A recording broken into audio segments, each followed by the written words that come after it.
Tego.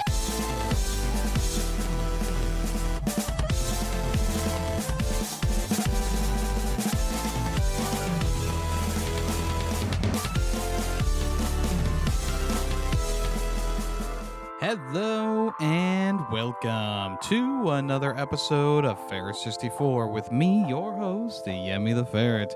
Ferret64 is, of course, the one-stop shop for video game news, occurrences, first impressions, and so much more. Today, yes, I beat 2 games this week, so I will talk about those. We also had the Mario Kart World Direct and some other spicy things along the way. So, hey, let's just dive right in. Thank you for listening or watching. And we're going to start off with, what have I been playing this past week? The first game that I finished was South of Midnight, which I did talk about both of the games that I finished last week. So if you want maybe a bit more context to what I'm saying, you can always check out the last episode or the other episode. But yeah, South of Midnight was the first game that I beat this past week, and I had a lot of fun with it. I thought that it was a very good time. I really enjoyed a lot of what the game had to offer, both visually, musically, and gameplay-wise. So I guess that's 3 things, not yeah, whatever. It doesn't matter. Yeah, I enjoyed the story a lot. I felt like the story was pretty well done. It was a bit predictable towards the middle. There was or maybe it was more towards like 3/4 of the way through. There was a plot point that I kind of saw coming from the get-go, or maybe not the get-go, but like halfway through the game you could see it coming. It's interesting because even though you can see it coming, it's hard to tell what they're going to do to conclude that plot point. And I don't want to give anything away because obviously there's a lot of people who still need to play it or maybe are waiting to play it. But I would say, like, if you are waiting, I think that it's definitely worth the price tag for the admission. I think it's like $40-$50 or something on Steam or whatever. And then also, like, it's on Xbox Game Pass as well. So if you have that, I would recommend checking this out and playing through a couple hours of the game, just get a good feel for it and see if you like it, because I really do think that it's a pretty good experience overall. The graphic style is really cool. I enjoy like it almost kind of looks like clay or whatever. You know, the characters are made out of clay or something like that. It's a very like cel shaded kind of style as well. The character movements are all kind of like jittery because they're at a lower frame rate sometimes, which is pretty cool too. The voice acting on top of the graphics is great. I think that all the cast did a great job with the voice acting.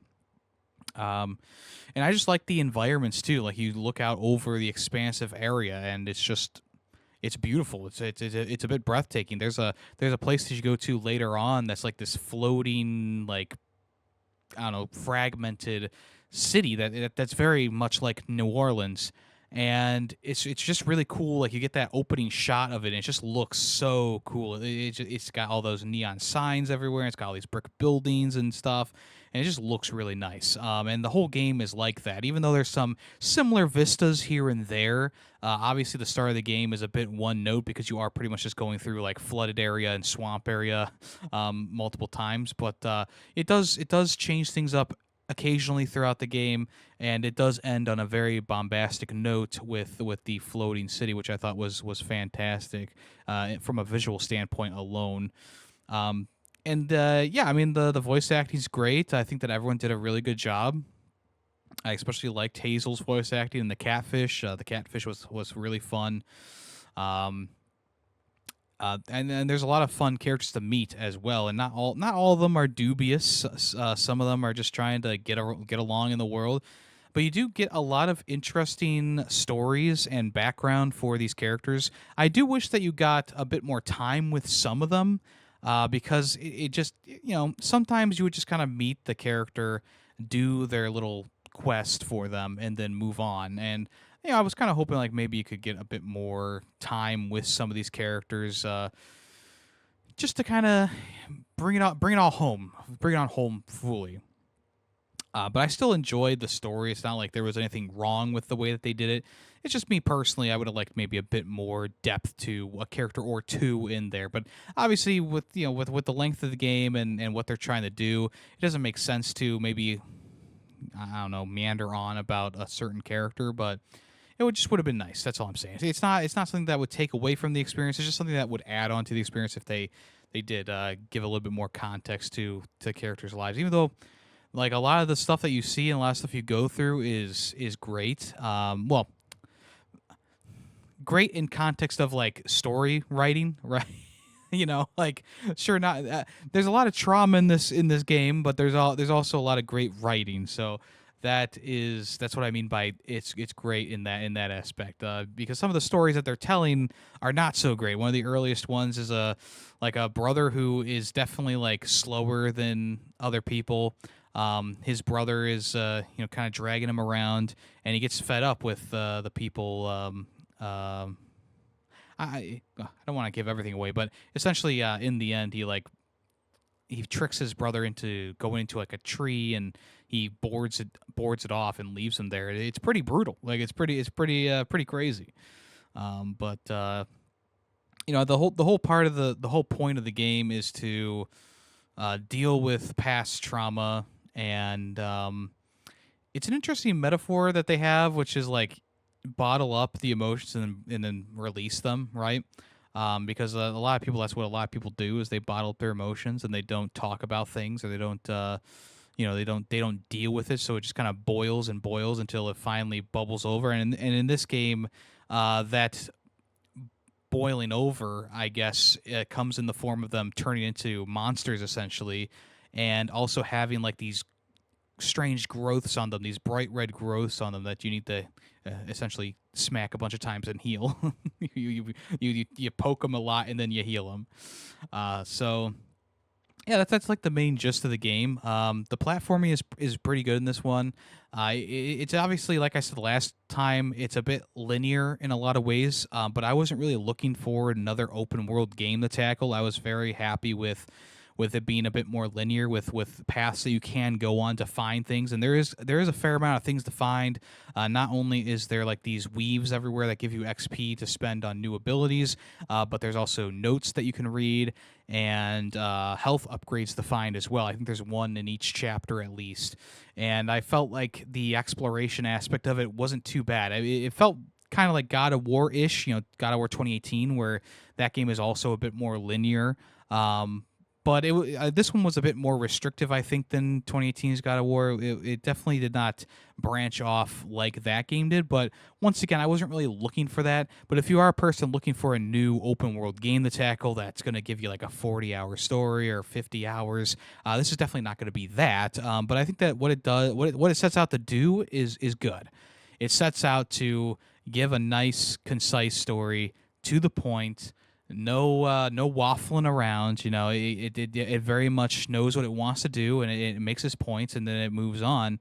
And I do like that about this game. It may be a bit linear, but hell, it's maybe something that I was looking for at this time.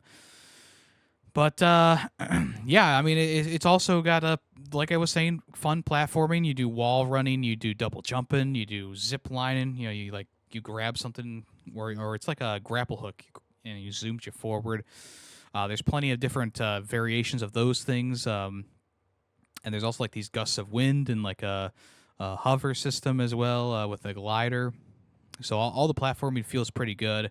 The climbing, it's kind of like a basic climbing system. I don't know if they exactly needed to have it in there, but it might mask some loading times. It's hard to say. I mean, the game did only load at chapters, like fully load, so it seemed like maybe a bit of a padding to put in the climbing in there. But once again, I wasn't really like too upset about it. It's not going to deduct any points from the game, obviously.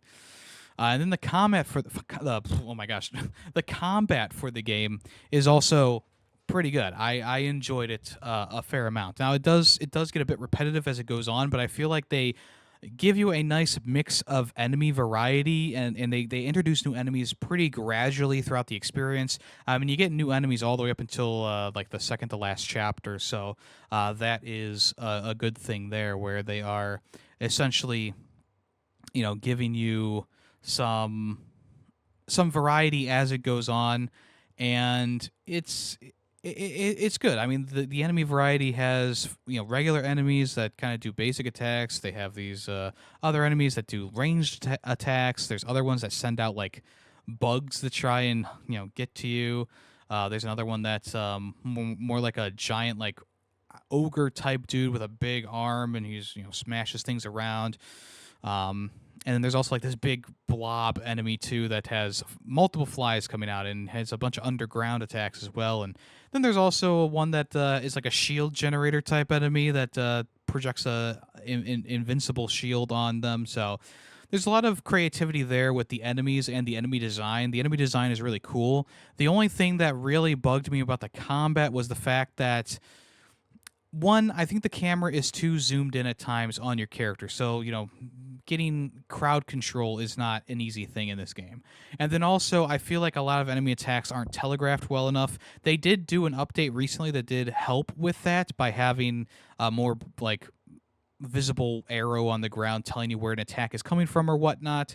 And even then, like, I felt like some of the attacks were really just like one frame and then they're doing the attack, or there's like this very short build-up that you really can't see, because even though I think the enemy designs are cool, it also makes it hard to tell what exactly they are doing. So that's like the two little criticisms that I have for the game in general. Is I just feel like that camera needed to be pulled out maybe another like inch or so, just a little bit farther, to see more around the battlefield while you're battling or fighting. And I also would have liked to have seen maybe have a bit more of a visual around the enemy when they're about to do an attack. It's not like the combat is that difficult. I don't think I died once in a combat, or maybe I will. Okay, I died once during a combat encounter, but that's not much for how much you actually fight in the game. So, it's just one of those minor nitpicks that was bugging me.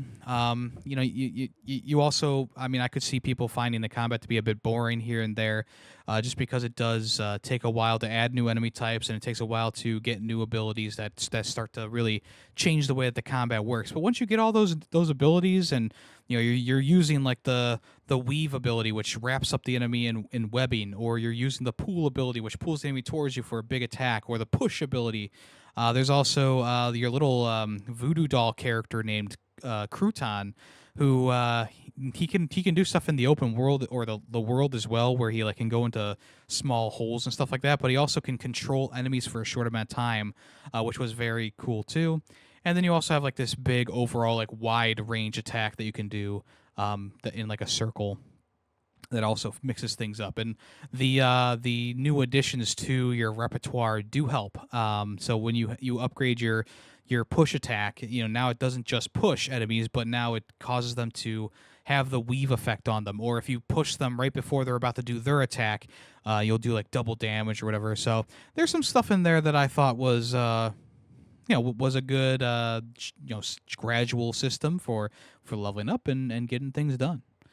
The boss fights in the game were also very fun too. There was a good amount of boss fights in there, but not every chapter ended in a boss fight like you would think, which is a good subversion of expectations.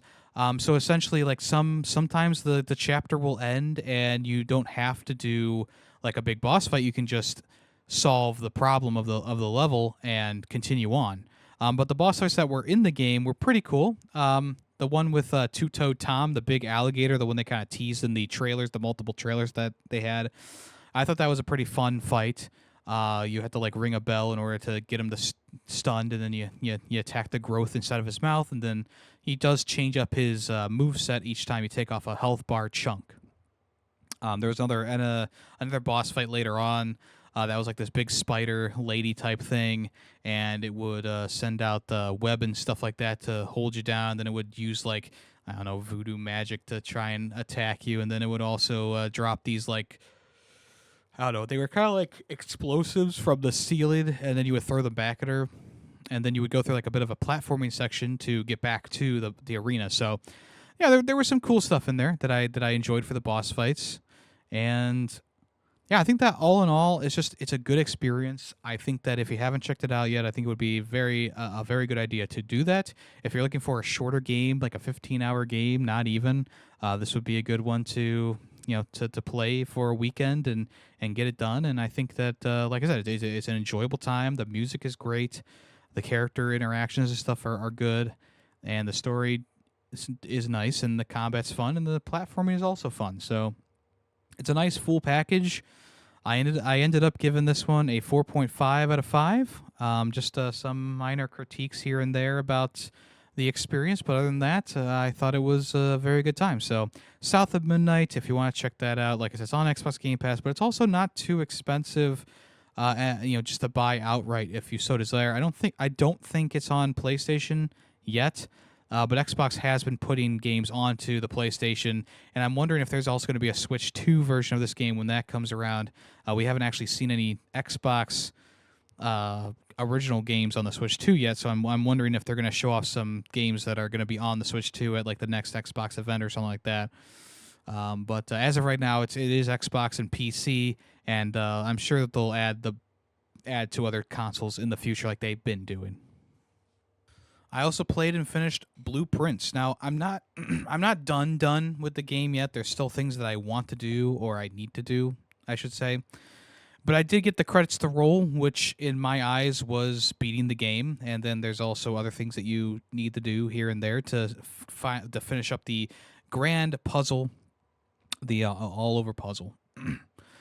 I ended up having a lot of frustrations with this one, but they weren't frustrations in the way of like, oh, I'm raging so hard. They were frustrations in the fact that I felt like the game didn't need to be a roguelite. Like, I don't mind having to restart my day or whatever if I don't make it through a puzzle, or if I get stuck or whatever in the ever changing rooms of this house. But I kind of felt like each room that you draft should have the same stuff in it each time. That's kind of what I was thinking.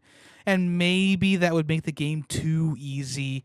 I don't know. It's one of those things where you would have so many good runs, and then all of a sudden your run would end because you just didn't have the lever for this contraption, or you didn't have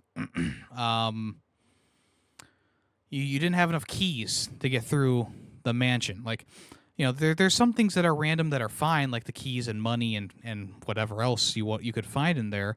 But there's also, like, I feel like the designated rooms should have designated items.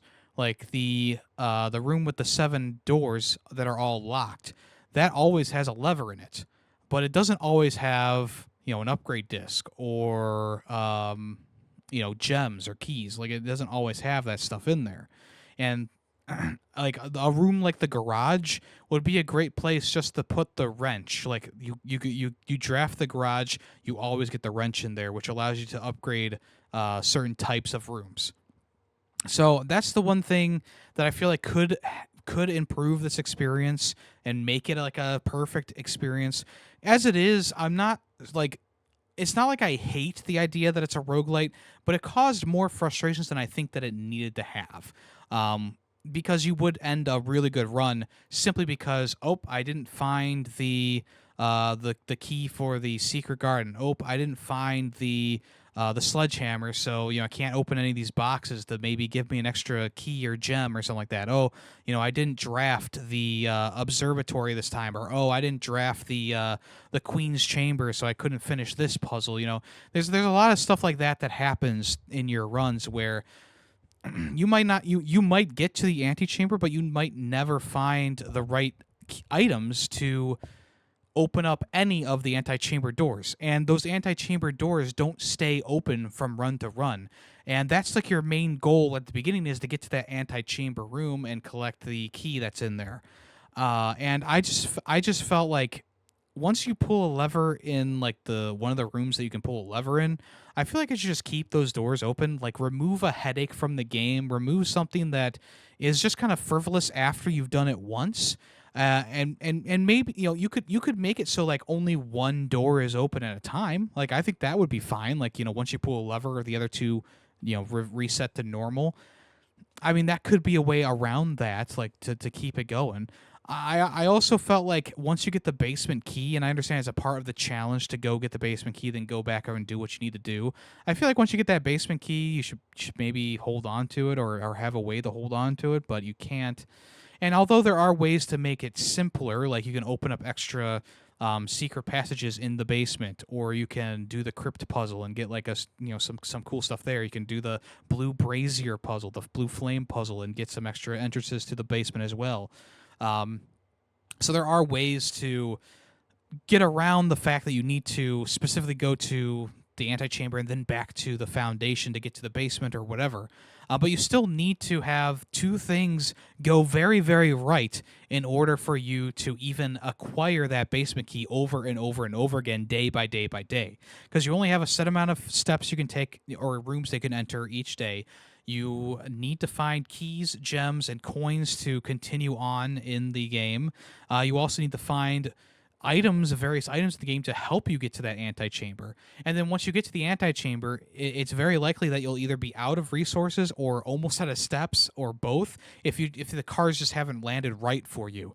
And with the game being very, very random, there can be a lot of frustration that seeps in, where it's like, I've done everything perfectly fine throughout this entire run, but now that I'm like right at the end, I don't have a key, or I didn't find the key card, or I didn't find the security room and breaker room combo, or I just didn't get enough steps because I didn't draft the bedroom early on, or I didn't have enough money to buy extra food from the kitchen, or oh, I got all the way to the end, but now it's just giving me dead ends for some reason. Or maybe you do get the observatory, and the observatory gives you some special stats based on how many stars are in the sky at that time.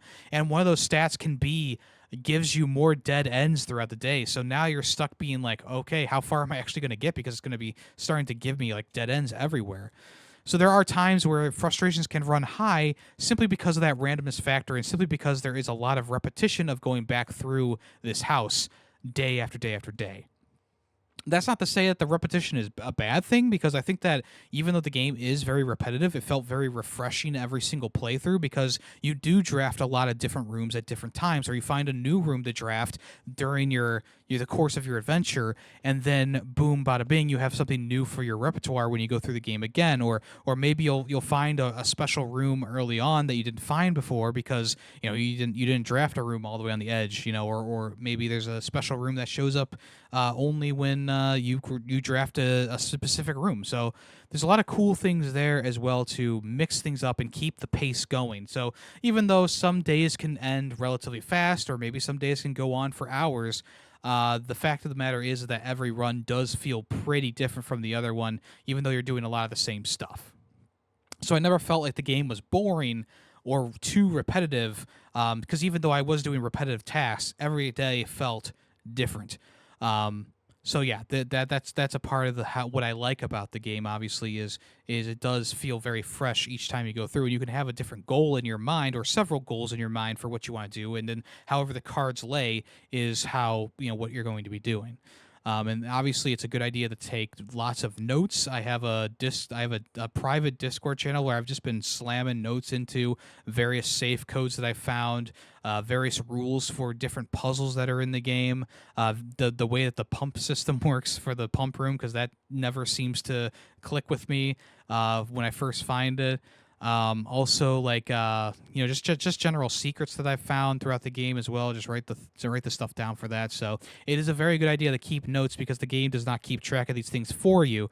And even though, sure, you could look up all the saves codes if you wanted to on IGN or whatever, but that kind of robs you of that experience of having the satisfaction of being like, oh, this is a code for the safe that I'm seeing right now, or oh, this letter had something secret written on the bottom of it, and I can use the magnifying glass to see what that is. So there's cool stuff like that also just gives you that satisfaction of solving the puzzle. Like solving the main puzzle in the game by getting through that final door is very, very satisfying. Like that run that I did to go from, I had a perfect run to get to the antechamber. I had enough steps to get back to the basement, do everything I needed to do in the basement, and then boom, get back to that door that unlocks in the antechamber. And it just felt really satisfying. And I felt like I felt like if every run was like that, it would probably be boring. It needs to be switched up here and there, because then you are just doing the same thing over and over again.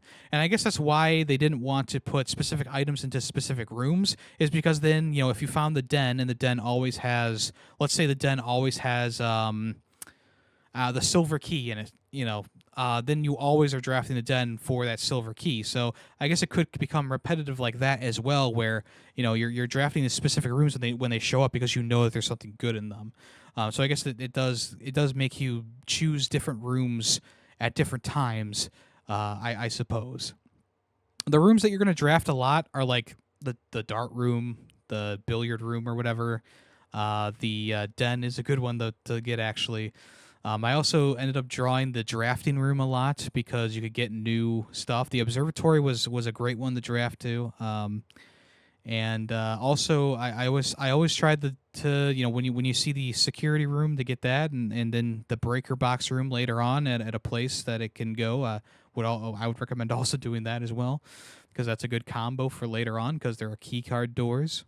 If you do find the key card, you can change the security to be high, which will give you more keycard doors, apparently. But if you turn off the power, you can also set it to high, so that you have a bunch of rooms later on that you can just go through without having any trouble. Because the thing that usually ended runs for me, especially early on, was not having enough keys or not having enough gems. Because the keys are, obviously you need to use them to progress, but the gems also give you more variety or more rare rooms. And I've had times where I'm going to draft like a very important room, like I need a room with at least one exit in it to allow me to continue on this run, and it'll give me like 2 dead ends, or one of the rooms will be facing the wrong way, which is also another very frustrating part of the game. But then it will give me like a 2 gem room, and I only have 1 gem, or I have no gems, and that ends your run there. So like I said, there are some frustrations in here. There were moments where I was going to give up on this game and just kind of throw it away. But it was also very addicting. Like, I would say that I want to stop and whatever. I'm done with this game. Fuck this shit, right? I would say all that stuff. But then I would come back like a couple hours later. I would sit down on my computer and be like, I kind of want to do another run. And I would do another run. It took me a lot longer to get to the credits of this game than I think most people do. I think my grand total was 54 days by the time the credits rolled, which did place me past December 25th in the game. So if you're struggling, just wait until December 25th, because the one of the rooms has a Christmas tree with a bunch of keys and gems underneath it. Yeah, I think most people are getting to the antechamber within the first 10 days, and then most people are finishing the game by the time day 25 rolls around.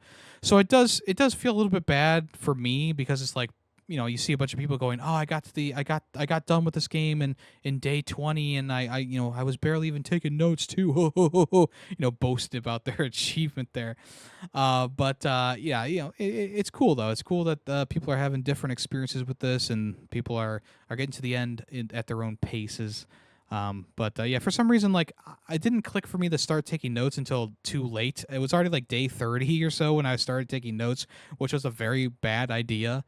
Once I started doing that, my runs got progressively better and better, but I still had some very, very bad luck. Like, even though I wasn't taking notes early on, like, my luck was just running out really quickly. But that's also a thing too, where you figure out a puzzle here and there, like, opening the garage door to get something different, and that stuff starts to pile on and help you in the long run. You get more money at the start of the day. You get a key at the start of the day. You get some gems at the start of the day, and that stuff starts to build on top of itself, along with giving you extra steps or whatever.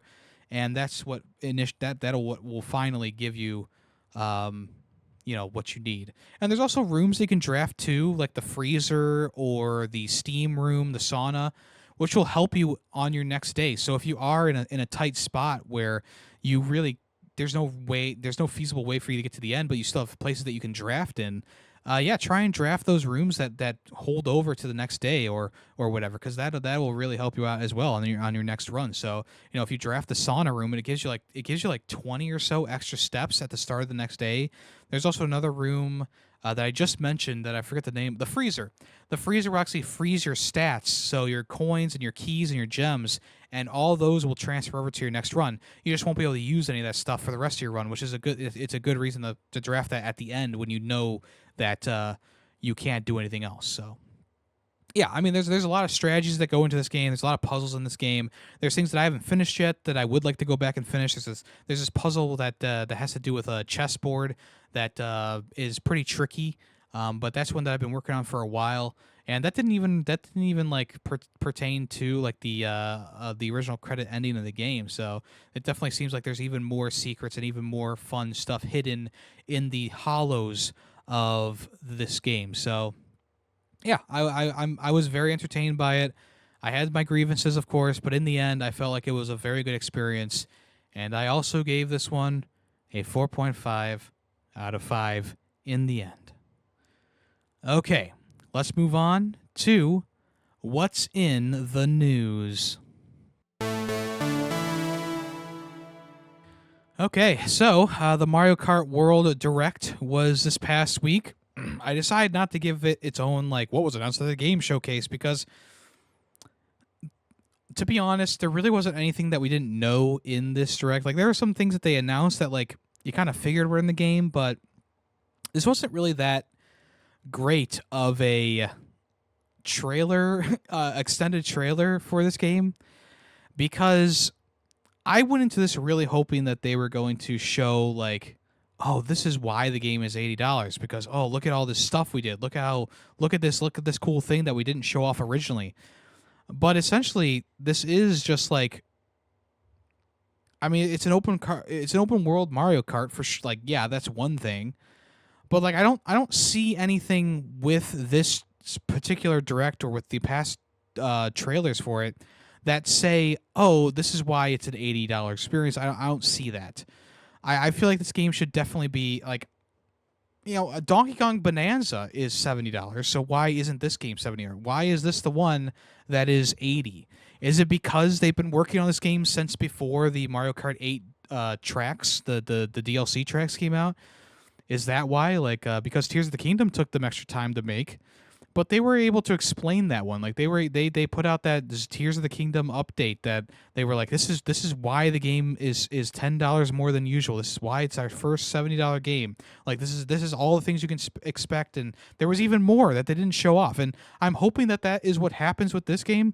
Even though I feel like there's not going to be like an underground kart racing world, they did announce though that Rainbow Road will be coming back as like the final boss, I guess, of the game. But it's one of those things where it's like the concept is really cool. It's not wholly unique, of course, but the concept is really cool.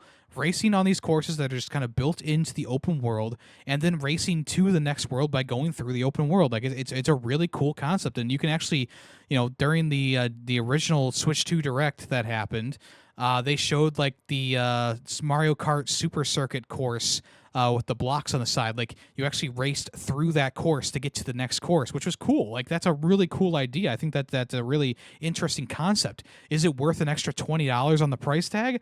I don't think so personally. But there are some cool things that they showed off, and let's just go through it and see what we think here.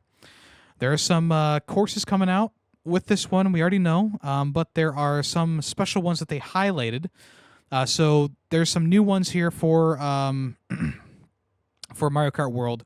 The first one that they showed off was Mario Bros. Circuit, which is probably like the basic one.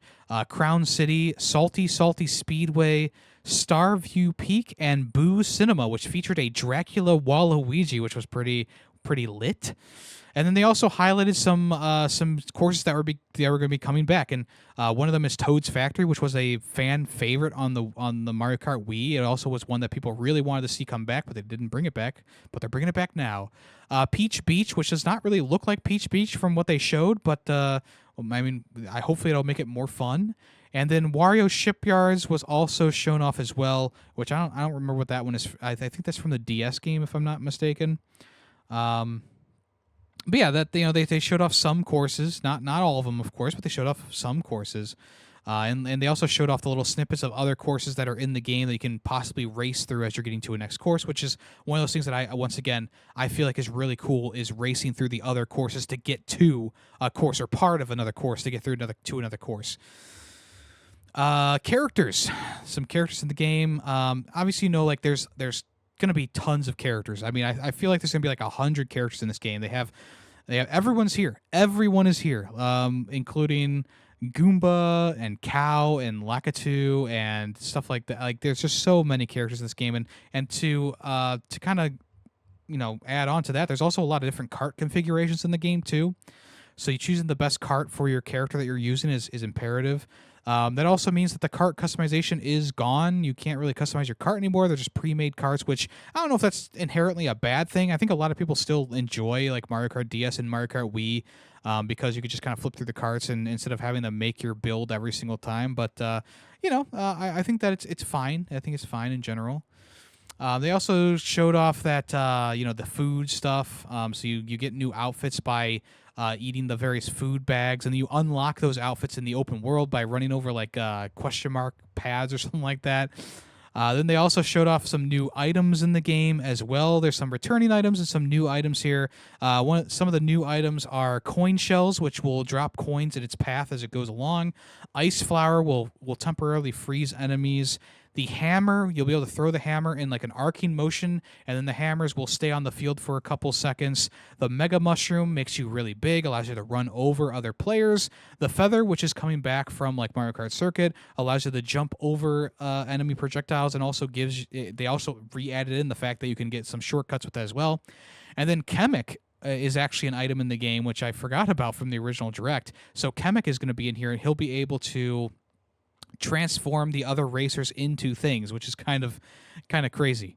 So that's kind of cool. They also showed off that all the stuff from Mario Kart 8 is back, including the smart steering and auto acceleration, along with tilt controls as well. Then they showed off some of the new game, or some of the game modes. So Grand Prix is exactly what you think it is. You race on a course for like 3 or so laps, and then you drive to the next course. And that also, you drive to like 4 different courses in a row.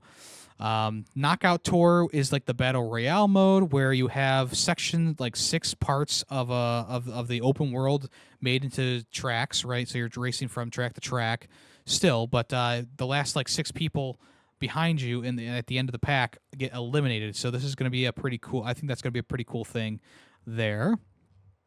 They also announced that battle mode was coming back, which is cool. I like battle mode. Battle mode is a good thing to add in here. There also seems to be specific tracks or courses or arenas built for battle mode. So it's not like the original Mario Kart 8 where they just had you do battle mode on a regular course. They are actually adding in some specific maps for the battle mode. They also showed off that there's going to be a coin mode as well. So not only is there a balloon battle, but there's coin runners where you pick up the most coins and whoever has the most wins. Time trials, this is exactly what you think it is. You race against ghost data of other racers and try to beat their time. Versus races, this is another returning mode. This time with up to 24 players, up to 4 teams. So you can choose classic rule set, which is 3 laps on the same course, or go tour style and race between the tracks as well, which is pretty cool. And then they also showed off a bit of the free roam as well. So there's obviously a lot of like hidden little things to do in the free roam. The free roam kind of reminded me of that Lego game, Lego 2K Drive, where a lot of what you did was you went to like a question mark, and then you would have a little mission to do, like push this into a certain area or go this fast through these flag posts.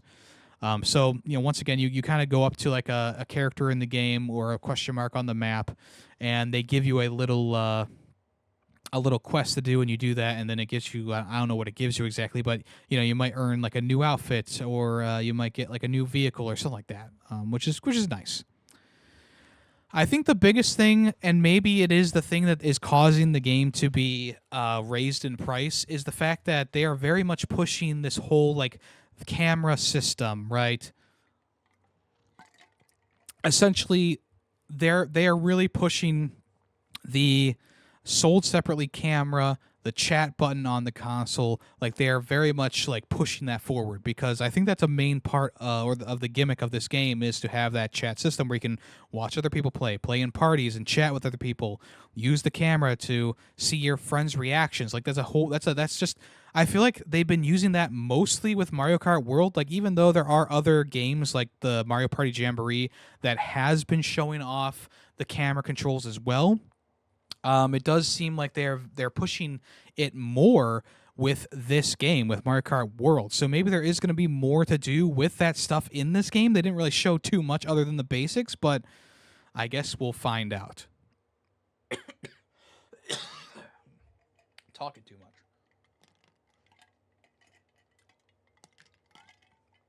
Without drinking.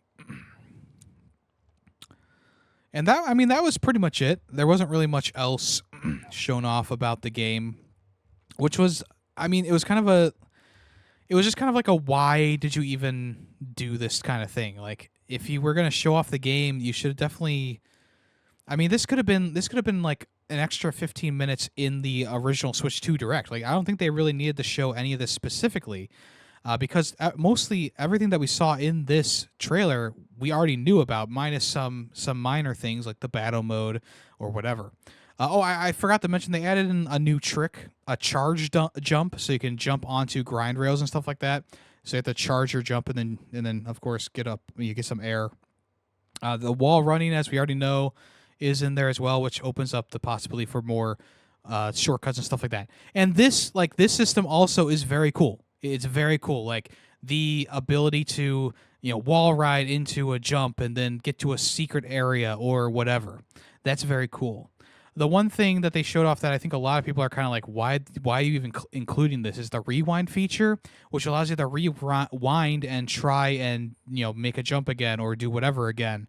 But it also doesn't rewind the other racers. So if you're in like first place and you miss your turn or you miss a jump and you rewind, it'll rewind you back. Like, you could possibly rewind yourself all the way back to last place, which is not a good idea. So I don't know why they added that in. Maybe for like kids who are trying to learn the game, or maybe for someone who is just trying to find the optimal racing path. I don't know. It does seem a bit weird, though. It does seem a bit weird to have that in there. So all in all, I think the Direct was fine. But it wasn't anything groundbreaking. It wasn't anything that made me stand up and go, "Oh yeah, that right there, that's worth $80." No, $70, sure. You could argue 70 for this one, maybe, but 80, Nintendo's first $80 game, and they didn't even show off anything that really justified the price tag. I don't know. It's hard to get like super excited about it. And maybe this whole $80 price tag thing is just so people do buy the Switch 2 bundle with the game included. I mean, that's the one that I'm planning on buying if I can get my hands on it. I just feel like that's like the only thing that I can think of for the reasoning behind the $80 price tag, is to sell it for a lower cost with the bundle and have people buy the bundle over just buying the game separately. I don't know, and maybe after that bundle period is over, where you can buy the console with it bundled, maybe then it'll go down in price $270 or $260. It's hard to say until we actually see it happen. But for me personally, I definitely wouldn't buy this for $80. Even I'm like, look, I'm a big fan of Mario Kart. I love Mario Kart 8 Deluxe. I used to play Mario Kart Double Dash on the GameCube, and I obviously had the DS game as well, and I loved it. I love these games. But it's not that much of a love for me to be like, oh, I got $80. That's easy to easy judgment call there. No, if I had to buy this game for $80 separately, I definitely would be. I probably wouldn't. I probably wouldn't buy it separately for $80. But if it's in the bundle and it's only $50 in the bundle, go for it. But separately, nah. Especially if you have other games that seem to have more content, like Donkey Kong Bonanza. Like, we've had several Treehouse showcases that have showed way more going on in like the Donkey Kong game or whatever that are $70. So why is Mario Kart World $80? I don't know. And if there are things that they can't show off on those Treehouse streams or in this direct from Nintendo itself that they want to save for like a surprise when the game comes out, I think that might be a bad strategy, because a lot of people are deciding to not pick this game up if they don't get the bundle, which obviously will impact sales.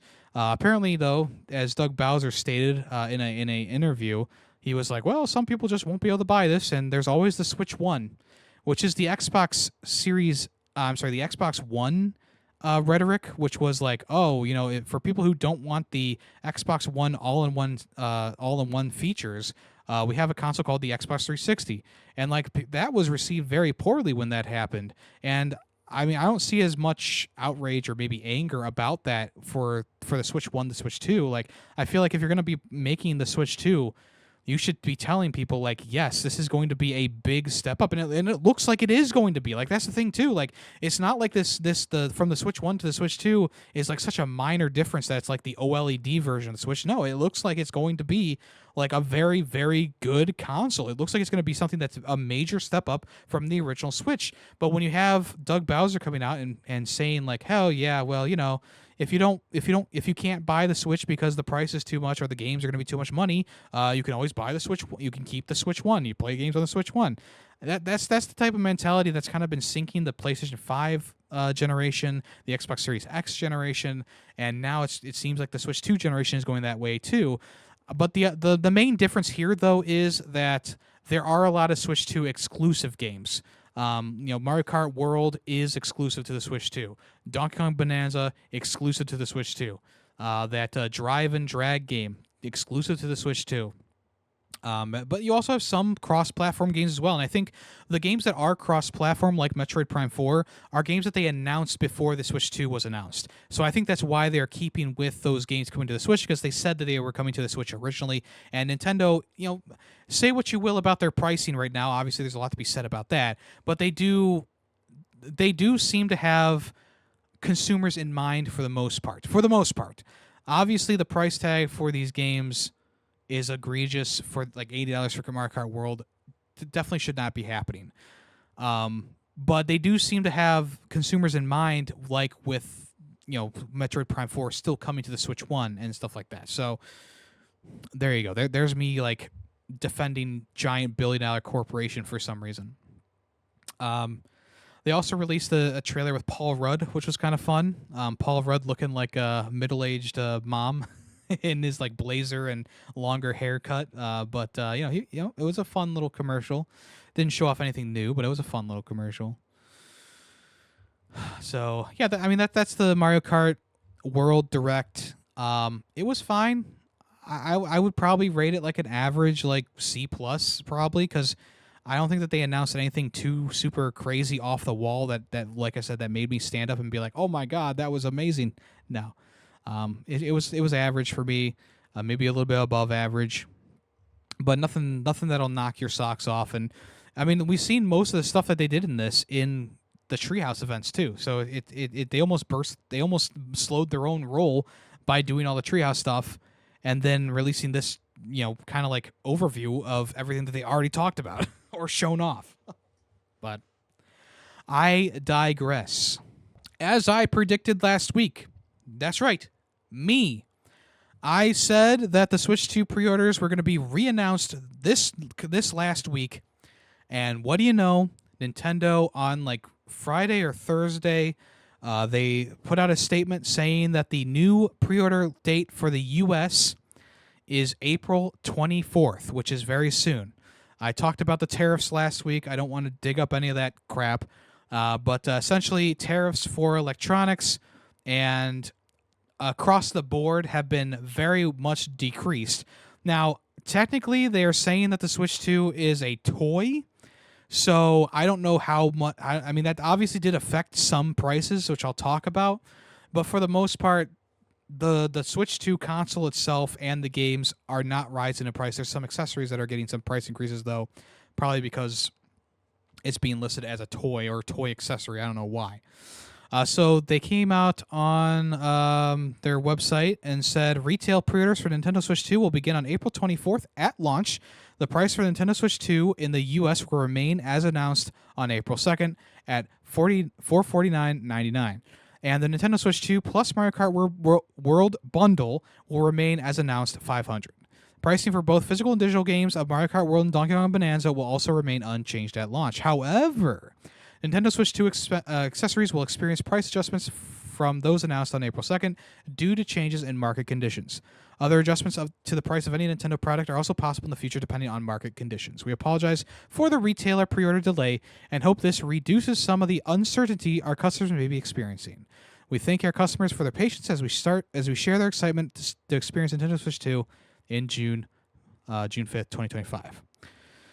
So yeah, the games and the Switch 2 itself not increasing in price, but the Pro Controller has gone up by $10, so now it's $84.99 instead of $74.99. The Joy-Con pair has gone up by $5, which it went from $89 to $94. Joy-Con 2 charging grip accessory went up by about $3, from $34.99 to $39.99. The Joy-Con strap went up by $1, originally $12.99, now $13.99. The Joy-Con 2 wheel set was $20, and now it's $24.99.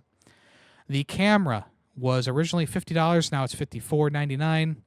The Nintendo Switch 2 dock set, which I believe is like an extra dock, that went from $109.99 to $119.99. So that was a $20 increase there, right? No, $10. $10. Math is difficult. Nintendo Switch 2 carrying case and screen protector went from $34.99 to $39.99.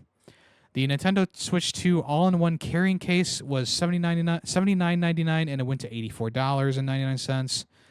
The AC adapter went from $30 to $35, and the Samsung microSD Express card, 256 gigabyte for Nintendo Switch 2, went from $54.99 to $59.99. So it's not a terrible price hike for most of the things here. I think that most of the stuff is still very reasonable. I was planning on getting a Switch 2 Pro controller at the same time, which might change. I mean, I don't know, $10 more.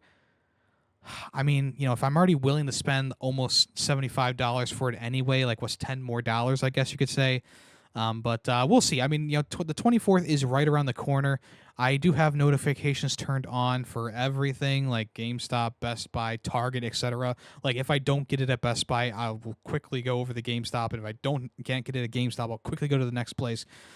So we'll see. I mean, hopefully Nintendo has done what they can to reduce the amount of scalpers. I was also really hoping to get a message from Nintendo on my Nintendo account saying like, "Hey, you can do the Nintendo Direct stuff," which would have been great. But I did not get a message yet. Maybe they'll start sending those out at the beginning of next week as well, which would be great. Because if I can just get it from Nintendo directly, that kind of confirms like that I will get something, right? Because a scalper is not going to have the game time or the plate, you know, the screen time on the Switch to get that early adopter thing. So that would be really cool if they do send me that. I would definitely go that route. But if it comes to it, I do have other ways to hopefully check it out. But yeah, the 24th, April 24th for the U.S. That is Thursday this week. So if you are waiting, if you are on the edge of your seat waiting for that, it will be soon. So set your alarms. They did not give a specific time for the pre-order, so it might be 8 in the morning, it might be 12 at night, it might be 7 in the afternoon. Well, I guess we'll have to wait and see on that. Nintendo also did say that Switch 2 editions of regular games like Tears of the Kingdom, Breath of the Wild, Kirby, and Metroid Prime 4 will all have games on the card. They will not be key cards. So Nintendo has said that any game that has a Switch 2 edition will be a full release of the original game plus the extra bonus stuff on the cartridge itself, not a separate download or anything like that. Now, they could not confirm that if Ubisoft put out extra content for Star Wars Outlaws, they could not confirm that wouldn't be a key code. But they did say that all first-party Nintendo games that are getting the Nintendo Switch 2 editions will be all on the cartridge itself, not key cards. Yeah, so I guess that's a good thing too, for sure. But yeah, so that's all the new information for the Nintendo stuff as of right now. Hopefully next week I will come back to you and I will say, hey, I did it, folks. I pre-ordered it. I'm hoping. I am very much hoping, because I figured that the Switch 2 would be about $500 anyway. So I put aside money for that price tag, and seeing, like, it was actually a good thing for me to see, like, the bundle was 500. So that's a good thing for me. And then also I would want to pre-order Donkey Kong Bonanza as well, and the Pro Controller. So it all kind of works out. If I have a bit extra money at the end of the day, I'll definitely go for the Pro Controller and put my pre-order in for Donkey Kong Bonanza, because I'm very excited about this. I think that, I mean, it's not that often that we get a console release with this much hype around it. Like the PS5, because of the time that it released and the amount of support that it got, not that much craze around it. The Series X, same thing. Because of its launch window and how it really doesn't have much going on as exclusives, the hype around those consoles is very small. Also, the fact that they've been supporting the last generation throughout the entirety of the new generation. So those console lifespans have been a bit skewed simply because of the fact that they're sharing their lifespan with another console that's 10 years old at this point. So I mean, the Switch is the same way too, where it'll share. I think that it'll share the first year of the console being out. It'll share releases for a lot of games that are very popular. But I think coming in the next year and a half, we'll start to see only Switch 2 games coming out. I think there will obviously be a lot of indie games still coming to the Switch 1, and maybe Nintendo will keep publishing games for the original Switch. But I think after about a year and a half, we'll just be seeing indie games coming to the Switch 1, and most things will be Switch 2 exclusive. But we'll see. All right, this is the worst kept secret in gaming, that being the Oblivion remaster. Elder Scrolls 4 Oblivion. There's been so many leaks about this, and I've been putting off talking about it because last time I talked about a leak, who was it? There was a I forget who it was. One of the directors of a game. I think it was I don't even remember. I'm not gonna even try to remember right now. He was like, "Oh, anyone who helped with the spread of this information should be burned at the stake or whatever." I felt bad. I gave an apology. For this case, though, I feel like these leaks, they've been going on for a while now with this Elder Scrolls 4 Oblivion remaster, and the latest stuff that came out, it's just hard not to talk about. People are suspecting that the game will be shadow dropped either this coming week or before the end of April. And the thing that really started to confirm people's suspicions was the fact that Bethesda themselves accidentally leaked screenshots for the game, like comparison photographs and stuff like that. It's just funny. It's funny. So you got there's a new, Oblivion, like they showed off the loading screen for the game, and it looks very good. And then they showed some comparisons of the 2006 version as opposed to the 2025 version. So they have this statue and a character standing in front of it, and then there's also a lake with some ruins in the middle of it, some iconic locations. They showed a guy launching arrows at a goblin that's lunging at him, and then they showed an idiot the inside of a tavern and stuff like that. And it all looks very good. They also, in this very same leak, seem to confirm that the game will be coming to Xbox Game Pass day one, and it will also be launching on PC and PlayStation probably at a later date. As of right now, like I said, it seems like this is going to be shadow dropping this coming week. If not this week, by the end of April, it seems. And there will also be a standard and a deluxe edition on offer as well. So maybe the deluxe edition will come with some extra content or stuff that they've added to the game. I do believe that the standard version will have all previously released DLC with it, but we'll have to wait and see when they do an official announcement. So hopefully next week I'll be coming here and saying, "Yep, we were, there it is, the Oblivion remake. It's here, it's back, baby."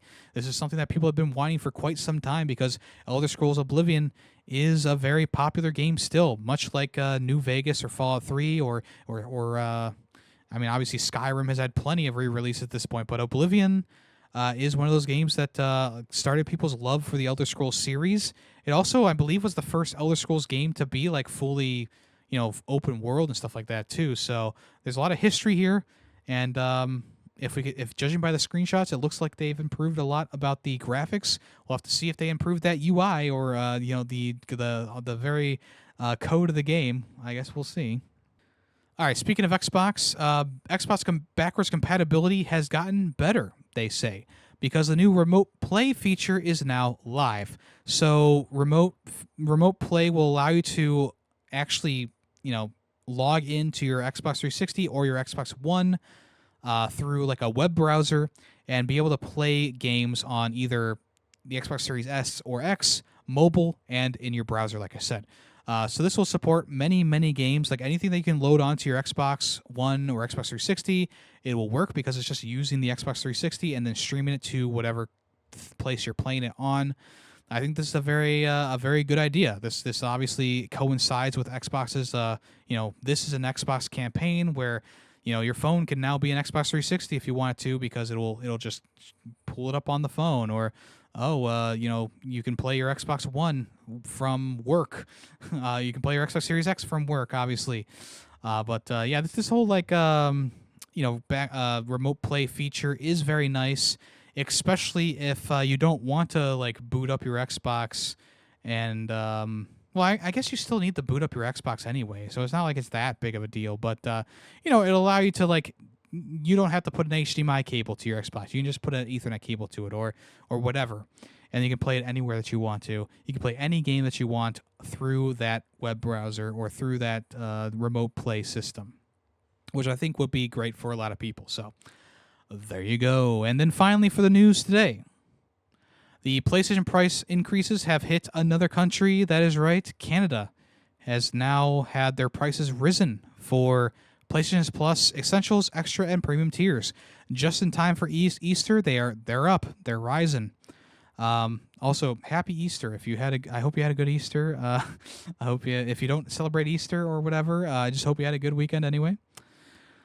But so the Canadian prices are now $109.99 Canadian dollars for the PlayStation Plus Essentials tier, $189.99 for the Extra tier, and $224.99 for the Premium tier. These prices are pretty crazy. Even though it's Canadian dollar, it's still crazy, like absolutely insane. The prices here, $224 Canadian. I think that's like 200 and I'm trying to convert it in my head. I think that is still about over $200 American. It's a lot of money. I would definitely. I mean, one of the reasons why I haven't bought premium tier is because it's just so much money per year. Like the Essentials tier is already a good amount of money every month. It's about $15 or so every month, and I barely use it. I barely use the fucking like PlayStation Plus services anymore. But getting those free games every month is nice. I barely play online with my PlayStation anymore. If I do, it's for a co-op game, and even then, like I haven't really played co-op with anyone recently, except for Split Fiction. But before that, I really wasn't. I mean, the last time I played co-op was like Dead Island 2, on the PlayStation. So it's one of those things that I've been debating dropping just because they keep raising the price, and if they're raising it in Canada, the next place is America, right below. But I guess we'll find out. So that's just a little bit of a addendum from last week's part of the episode where I talked about PlayStation Plus price increases, because they did it again. They're up. They're up in Canada as well. Okay, let's move on to what's coming soon.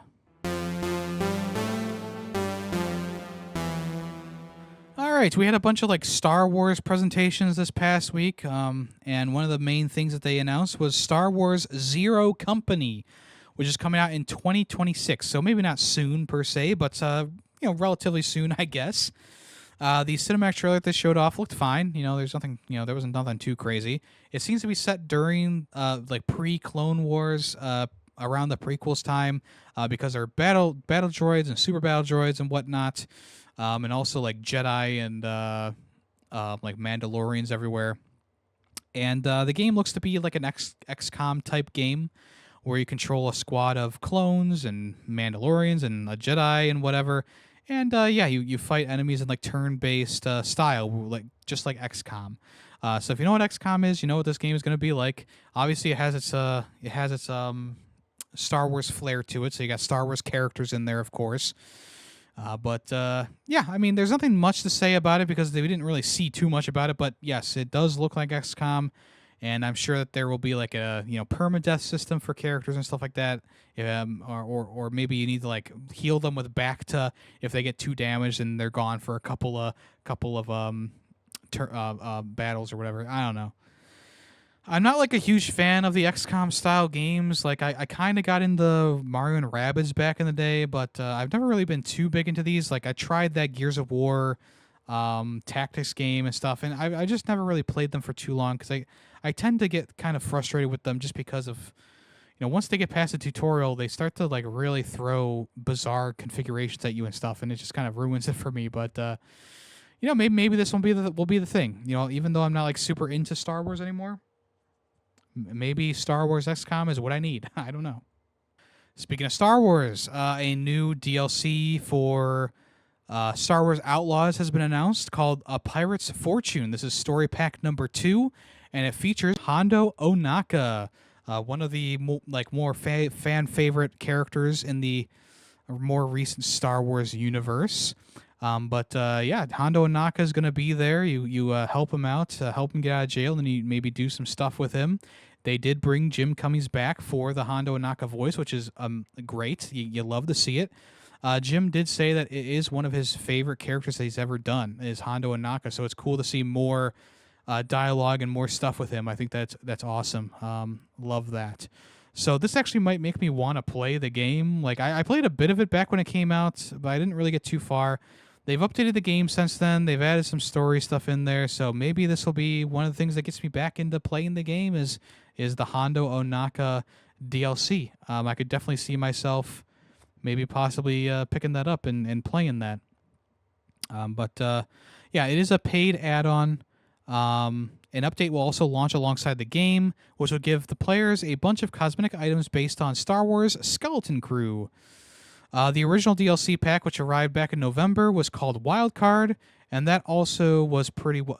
I'm sorry, that was pretty well received. So hopefully the new DLC is also well received too, which I hope it is because Hondo is still like one of my favorite characters in Star Wars, especially like more. I mean, he did show up in the Clone Wars, obviously, but relatively speaking, he is a newer character per se. Not as new as some of the like Star Wars sequel stuff, but he's still like a newer character, I would say, and one that's stuck around. He's definitely stuck around too, so he's definitely had his fair share of new stuff happening. All right, Lords of the Fallen got a new update. Version 2.0 has launched, and this has made a lot of improvements to the game that people were asking for. And they also adjusted a lot of the game's mechanics as well. So combat and movement have been tweaked to make them feel less floaty and tighter and responsive. There is now a dedicated jump button with more responsive attacks, snappier dodging, and an improved lock-on system. All weapon types in the game have had an audio overhaul, making them sound more satisfying to hit enemies. The character creator has also been improved as well. The game's user interface has been upgraded as well to make it cleaner and easier to navigate. On top of that, they've also revised the tutorial, and they've added a bunch of new quality of life options like automatic vigor collection and visual button prompts for certain actions. So if you watch this trailer that's available on PlayStation YouTube channel or the Lords of the Fallen YouTube channel, they kind of go over all of the new things that happened in the game, and I think they did do a good job. Like this is like everything they showed off here is good. When I played the game, I really only played like the first couple hours of it, and then I kind of dropped it because I just wasn't like feeling it at the time. And the same thing happened with the original Lords of the Fallen from like 2014. So this could be one of those games that I come back to in the future, and it clicks with me now because they've made changes, or it's the right time for me. But yeah, if you did not play the game before, or maybe you bought the game and were a little bit disappointed with it, maybe it's time to jump back in. They also added that there's a free friend pass as well. So if you want to play co-op with someone, they can just download the friend pass version of the game and be invited to the game. I believe you do need to be on the same console. I don't think it's cross-platform there. But yeah, kind of cool there. And also, the online co-op has full shared progression now. Before, you would like invite someone to your game and then you would only get the progress. Now both of you get the progress at the same time, so that's also a good thing as well. Speaking of updates, Skull and Bones. Oh boy, I haven't talked about this in a while, have I? Skull and Bones is showed off its year 2 like roadmap essentially, and then they also talked about some new stuff coming to the game this coming week. So on April 15th, which is already passed, Season 1 has begun, which introduces a new item ascension feature, which will allow you to gain randomized perks and modified slots for a weapon, and also upping its level, I guess. The World Tiers is new. It allows players to take on trials to gain access to higher difficulty challenges, new ships, the Schrooner, which the new ship is the Schrooner. And also coming to the game is a new Helm Empire portion of the Skull and Bones trading upgrade tree. So there's a new upgrade tree to the game called the Helm Empire. Okay. It's just it's literally just like spending XP points for new upgrades for your empire. Nothing too crazy there. They announced that in Season 2, there will be a new ship, the Frigate, which is kind of like a man of war, a much larger ship. Also, a new team-based PvP mode will be introduced. And then in autumn, which is going to be Season 3, they'll be adding the Rogue Warlord, which you'll fight back against using officers, which add various buffs to your crew and improve various attributes to your sailing and combat. The biggest change for Year 2 is Season 3's introduction of the land combat. There's a very brief gameplay shown, but it allows you to fight on Earth, on ground, with swords and guns. So maybe this means that they're also going to be adding in boarding, shipboarding. I mean, that could be kind of cool, something that probably should have been in the game from day one. Also, there will be a free weekend from the 17th through the 21st, allowing players to give the game a try and reduce the price for the game at that time. There's also going to be a new patch for the game, which will give it PS5 Pro support, but no details were given for that. They also announced that Season 4 is going to introduce the Kraken, which is coming in winter this year. Additionally, there will be new hunting events, a new ship type, which is called the Corvette, and a new hunting overhaul. So there you go. Yeah, I mean, none of this is going to make me go back to the game. All this stuff that they are announcing here, a skill tree, a ground combat, the frigate class ship, the Schrooner, I feel like all these things should have been in the game from day one. It's one of those games that like really launched in an abysmal state, and I don't think they'll ever be able to really get the player base back for this after that initial launch. Like, the people who are playing it right now are the diehards. And if you're not a diehard fan of this, then there's really no reason to go back and try out these updates, because what they're introducing is really not that crazy. And we've already had games with ground combat and Men of War and blah blah blah. It's called Assassin's Creed Black Flag. It's called Like a Dragon, Pirate Yakuza in Hawaii. Like, we have games that already have these features day one. So yeah, I mean, I'm personally surprised that they did not just give up on this game. It is nice to see, for the people who are still playing it, religiously. It's nice to see that they are adding more things to the game. That is for sure. It is surprising though, because of, I'm sure it doesn't have that big of a player base but it is a surprise that they're still working on it. Maybe they can squeeze a couple more dollars out of their player base before they shut it down, I suppose. But I think after this year of content, I don't think we'll be seeing a Season 5. I'll just say that.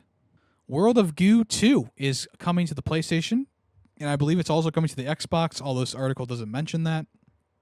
World of Goo 2 came out last year for the Switch, and now it will be officially coming to the PS5 and I believe the Xbox, don't quote me on that, on April 25th.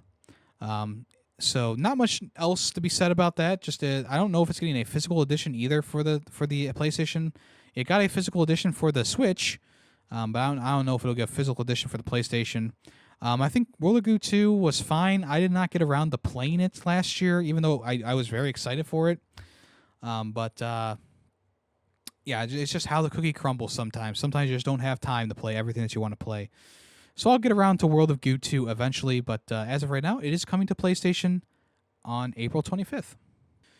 Okay, Berserk, the like anime slash manga, is collabing with Diablo 4. There's not much known about it right now, but the collaboration will be a bunch of premium cosmetics to change the look of your character, and there will be some in-game quests or an in-game event that you can also do for this Berserk collab. In the trailer or teaser on Diablo's YouTube channel, they just kind of showed off the art style of Berserk, right? And they had a close-up of one of the characters, and that was kind of it. So there wasn't really anything there to really chew about, but yeah, I'm sure it'll be fine for Berserk fans. I'm sure it'll be a pretty cool thing. For normal fans, though, probably not going to be anything that you're interested in, but you know, maybe I don't know. All right, here are 10 games that are coming to Xbox Game Pass. Some of these are available right now, like Neon White and the Patrick Star game. On April 17th, which is they're also available now, Crime Scene Cleaner and Tempopo. On April 24th, Claire Obscure Expedition 33 is coming around. On April 29th is Towerborn.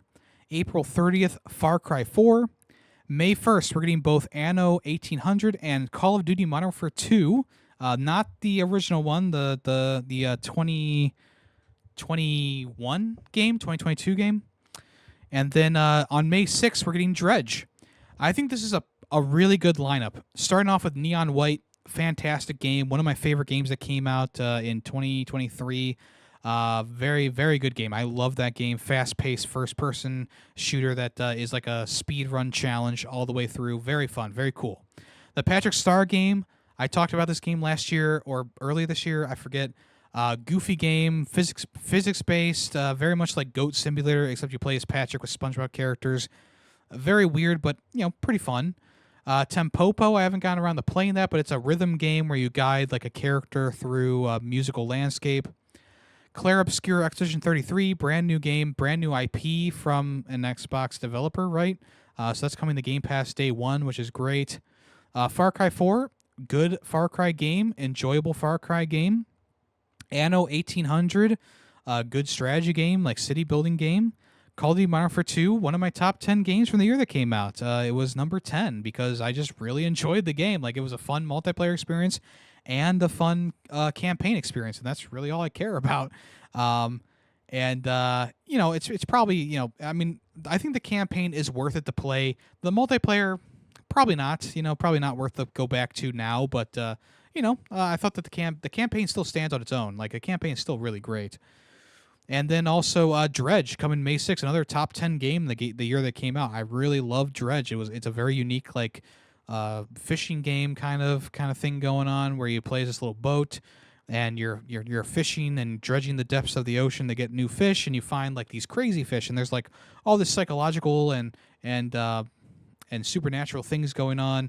Very eldritch horror type scenario stuff going on as well. And then there are 6 games leaving Game Pass in April on April 30th. Have a Nice Death, Kona 2 Brume, Sniper Elite 5, The Last Case of Benedict Fox, Thirsty Suitors, and The Rewinder. There are 3 games on here that I think you should definitely play before they leave. Sniper Elite 5, good Sniper Elite game.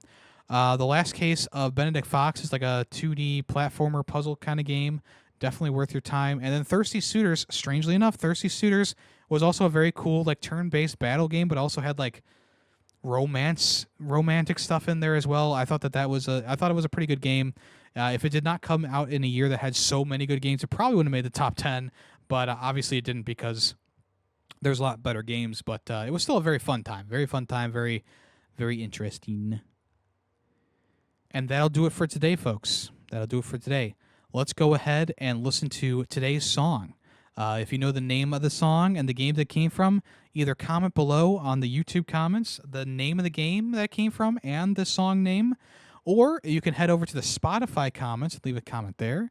or, which is the usual, go to the Discord, link down in the description of the episodes, and talk in the Ferret Stuff section. I'm sorry, the Ferret 64 section, and say the song name of the game that came from. If you know those two things, I'll either give you a heart on YouTube or Spotify, or you will get a super reaction in the Discord, and you will get the admiration of your peers, possibly some GGs. Let's hear today's song right now. He was my brother, Benji his name.